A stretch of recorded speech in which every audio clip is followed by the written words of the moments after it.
Affaire en série, spleen d'Mbappé, jeu poussif. Un Paris Saint-Germain en crise avant son match contre l'Olympique de Marseille. Un Mbappé qui a des envies d'ailleurs 4 mois seulement après sa prolongation, une série inquiétante de matchs nuls, des révélations de Mediapart sur une supposée armée numérique pour cibler médias et joueurs jugés hostiles à la direction.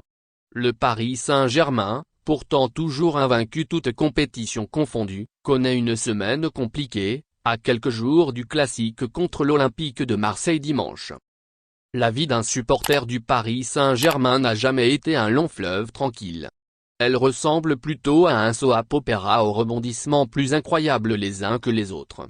Le match nul face à Reims en Ligue 1, puis face au Benfica en Ligue des Champions n'en sont pas les chapitres les plus surprenants. À 4 jours du classique Paris Saint-Germain Olympique de Marseille dimanche 16 octobre en Ligue 1, Paris doit gérer le spleen de sa superstar Kylian Mbappé, la baisse de régime de ses joueurs ainsi que les révélations de la presse française. Le journal d'investigation Mediapart a révélé mercredi 12 octobre que le Paris Saint-Germain aurait eu recours à une agence de communication, entre 2018 et 2020, pour créer de faux comptes Twitter afin de mener des campagnes hostiles contre des cibles du club de la capitale. Malheureux Mbappé. De l'art de se tirer une balle dans le pied. Le Paris Saint-Germain est premier de son groupe en Ligue des Champions et de son championnat, mais parvient tout de même à diffuser une ambiance de crise. Au-delà des 3 nuls consécutifs concédés, 2 fois 1-1 contre Benfica en Ligue des Champions, entrecoupé d'un 0-0 samedi à Reims en Ligue 1, les nouveaux éclats autour de Kylian Mbappé ont animé l'avant et l'après-match contre le club portugais, mardi au Parc des Princes. La rumeur d'un possible départ de la star, prolongée en grande pompe jusqu'en 2025 en mai dernier, a été fermement démentie par le conseiller sportif, Luis Campos.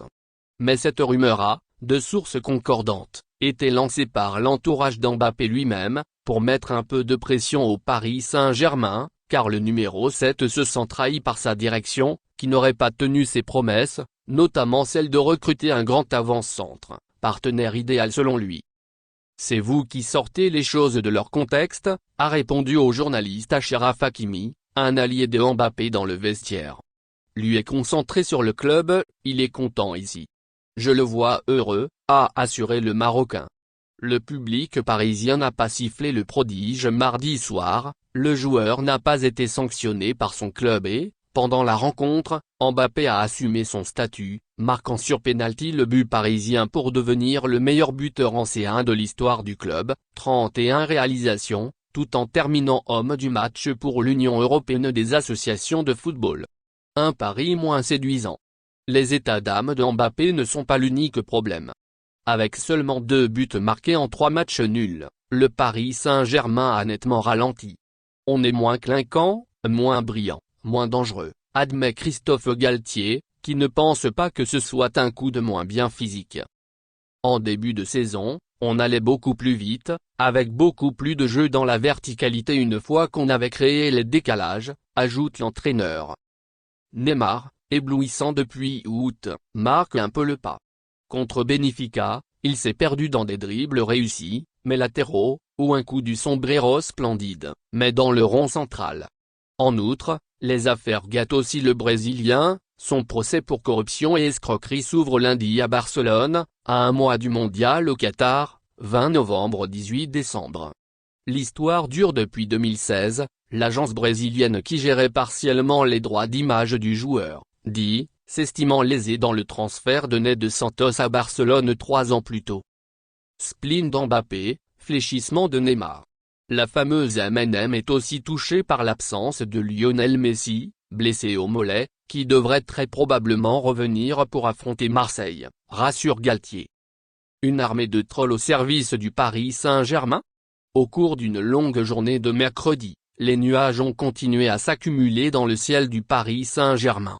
Mediapart a révélé que le club avait chargé une agence de communication, entre 2018 et 2020, de créer de faux comptes Twitter pour mener des campagnes hostiles contre des cibles du club de la capitale.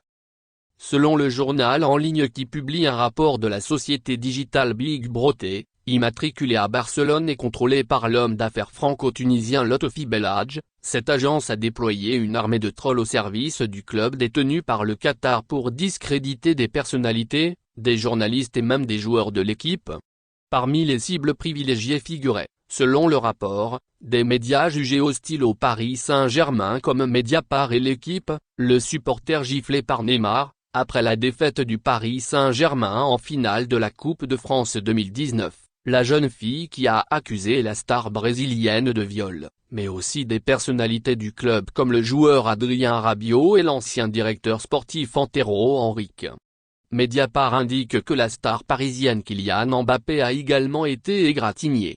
Selon le rapport de DBB consulté par Mediapart, qui fait le bilan de son activité pour le compte du Paris Saint-Germain pour la saison 2018-2019, l'armée numérique au service du club de la capitale était supervisée par le service communication du Paris Saint-Germain, dirigé à l'époque par Jean-Martial Ribes.